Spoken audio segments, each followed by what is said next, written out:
Territoire 2020, le futur des associations sur Sensation Normandie. Bonjour, bienvenue sur Radio Sensation, santé, vie courante, vie associative, politique, sportive, culturelle. Tout ce qui vous interpelle et vous parle se trouve dans le MAG de Radio Sensation. Le thème de cette semaine, c'est avec Associations et Territoires, un espace associatif de recherche, de développement au service des territoires des associations sur le thème Territoire 2020. À quelques semaines des élections municipales, quelle place pour les associations? Que doivent faire les associations pour occuper toute leur place sur les territoires? Comment les collectivités locales doivent ouvrir leurs préoccupations, leur politique aux associations? De tout cela, nous parlons dans le MAG. Où nous sommes en ce moment à Yvetot, en partenariat avec le réseau des MJC Normande, avec la MJC d'Yvetot, avec le soutien de l'État, de la région, de la métropole rouennaise. Nous nous intéressons plus particulièrement à l'engagement des jeunes. Nous avons, dans d'autres émissions, présenté un certain nombre de réflexions. Nous allons essayer de faire une synthèse avec un différent représentant du territoire sur le thème de propositions que nous pouvons faire en direction des associations, mais aussi des collectivités et des entreprises pour l'engagement des jeunes. Donc je me retourne vers les participants. Et donc, monsieur, présentez-vous. Vous avez quelques minutes pour parler. Bonjour, alors Théo Lermette, animateur d'éducation populaire à la MJC d'Yvetot. Moi j'aurais une question, ça a été rapidement abordé, c'était l'autonomie financière par rapport à nos associations. Donc comme on le disait, ça a été dit dans les autres émissions, on est dans la culture du projet, on va demander des demandes de subventions à différents interlocuteurs, à différentes institutions, ce qui va pouvoir par moment, comme il y a déjà eu le cas en région, potentiellement des suppressions de financement et de subventions qui font des licenciements, plans de départ et des structures associatives qui dégringolent. Donc ma question, c'est comment est-ce qu'on peut trouver de nouvelles manières de financer nos structures et ouvrir potentiellement une brèche avec les entreprises et le mécénat. Alors, la réponse est peut-être dans la salle, ou on prend une autre question dans la salle, ou on approfondit la réflexion.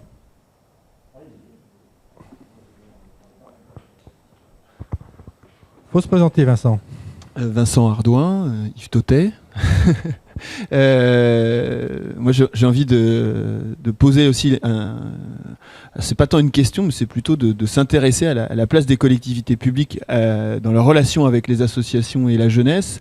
Je vois dans les propositions pour favoriser l'engagement des jeunes, mais pas que, des espaces de coopération bien situés, des réseaux de mobilité, des partenariats avec les centres métropolitains. Je pense aussi à l'intérêt que portent les élus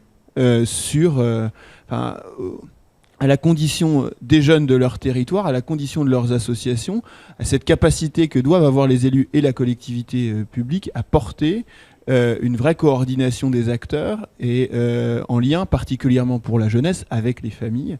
Et je pense que dans un territoire comme le nôtre aujourd'hui sur Yvetot et sur la communauté de communes Yvetot Normandie, il y a un vrai enjeu, un vrai travail à faire, des vraies propositions à poser sur ces conditions d'accueil de la jeunesse, des familles et de la coordination des différents acteurs du territoire. Donc, on insiste sur la notion de coordination. On parle sur la question des financements. Donc, les pouvoirs publics sont placés sous des contraintes financières importantes. Les subventions diminuent. Quelle solution? Il me semble que travailler avec des collectivités, travailler avec les élus, c'est savoir se rendre utile et nécessaire, mais c'est pas non plus nécessairement parce qu'on est utile et nécessaire solliciter des financements, enfin de moins en moins. Et on sera peut-être d'autant plus entendu et crédible, et on contribuera d'autant plus à la réflexion ou aux réflexions autour des politiques. Alors pas des politiques publiques, mais des politiques, oui, pourquoi pas, mais locales en tout cas, en termes de mobilité, en termes d'engagement de la jeunesse, en termes de logement, d'emploi, formation, si effectivement on est force de proposition et qu'on n'est pas systématiquement en train de solliciter de l'argent de la commune, de la région ou d'une autre collectivité, de la communauté de communes, pourquoi pas. Donc, ce qui m'amène à dire, pardon, bonjour, bienvenue, oui, bonsoir, non, bonjour. Ce qui m'amène à dire qu'aujourd'hui, c'est ce qu'on disait un petit peu tout à l'heure, hein, c'est que il est nécessaire pour les associations de revoir leur modèle socio-économique d'une manière générale et de s'éloigner de plus en plus des financements publics, de ces fameuses subventions dont on vit depuis tant d'années, et peut-être aller chercher des financements d'ordre privé dans les entreprises, du mécénat, du sponsoring, enfin tout ce dont on parle depuis des années, mais qu'on ne sait pas solliciter.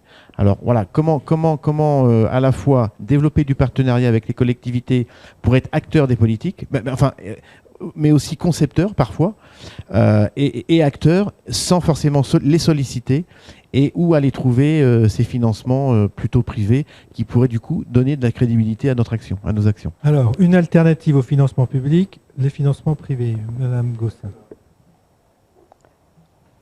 Ça vous cause, ça ? Alors, Nicole Gossens du Conseil économique, social et environnemental. Lorsque nous avons, il y a quelques années maintenant, travaillé sur le rapport sur les jeunesses, une ressource pour la région, ce qui nous est vite apparu, c'est que sur les collectivités locales et territoriales, la compétence jeunesse n'est pas dévolue à une collectivité. Et ça veut dire que le fléchage des actions et qui prend en charge quoi n'est pas aujourd'hui circonscrit. Et que, évidemment, dès lors que c'est comme ça, chacun a le loisir et la faculté de se renvoyer la balle de façon très commode. Et que ce que préconise le Conseil économique, social et environnemental, c'est que sur des questions de fond, ne se pose plus la question de savoir les compétences étant réparties sur dans différentes strates, non pas déterminer forcément qui finance, mais qui peut être chef de fila à dérouler un projet. Par exemple, la santé des jeunes pourrait très bien être pilotée par les départements, c'est dans leur champ de compétences, la formation, etc., mais pas forcément donc un chef de fila qui décide de tout, mais qui coordonne et surtout qui s'engage à traiter avec les citoyens et leurs représentants, c'est-à-dire les citoyens, les parents, les associations, de façon à pouvoir faire des projets de plus en plus conformes aux attentes des citoyens et essayer de rompre avec ces notions de défiance qui aujourd'hui caractérisent la population française vis-à-vis des élus. Alors on le voit donc dans les propositions qui sont faites, qui ont été évoquées, il y a des propositions qui interpellent directement les collectivités locales dans le cadre de la mandature 2020-2026, mais il y a aussi des propositions qui nous invitent à revisiter une fois et approfondir les lois de décentralisation où effectivement à partir de 1984, 85, 86, on a distribué des compétences, mais il y a des compétences qui n'ont pas été attribuées à des niveaux de collectivité publique. Mais Vincent. Oui, moi je peux réagir à ce que vous venez de dire. Il y a quelque chose qui m'interpelle, c'est aussi la superposition de certains dispositifs. Et je pense que dans nos collectivités territoriales, qu'elles soient locales, intercommunales, départementales, régionales, qui plus est quand parfois il y a un alignement des planètes sur le plan politique, il y a peut-être aussi une capacité à développer. Je suis aussi responsable associatif dans la vie de tous les jours pour la jeunesse et l'engagement des jeunes. Et je me dis, on doit avoir cette capacité au niveau des collectivités territoriales à mutualiser un certain nombre de fonds financiers, de créer des fonds communs dans la réalité politique et dans la réalité de l'action envers les jeunes, pour aussi simplifier un certain nombre de démarches et pas créer un millefeuille dans le plan financier et dans l'approche peut-être plus simplifiée pour les jeunes, notamment sur les questions d'engagement et de jeunesse. Merci Vincent. On va s'arrêter là pour ce soir. Donc on voit bien que le débat continue. Il me reste à remercier l'ensemble des acteurs, que ce soit le réseau des MJC Normandes, la MJC d'IFTO, l'ensemble des participants, l'ensemble des financeurs de ce projet.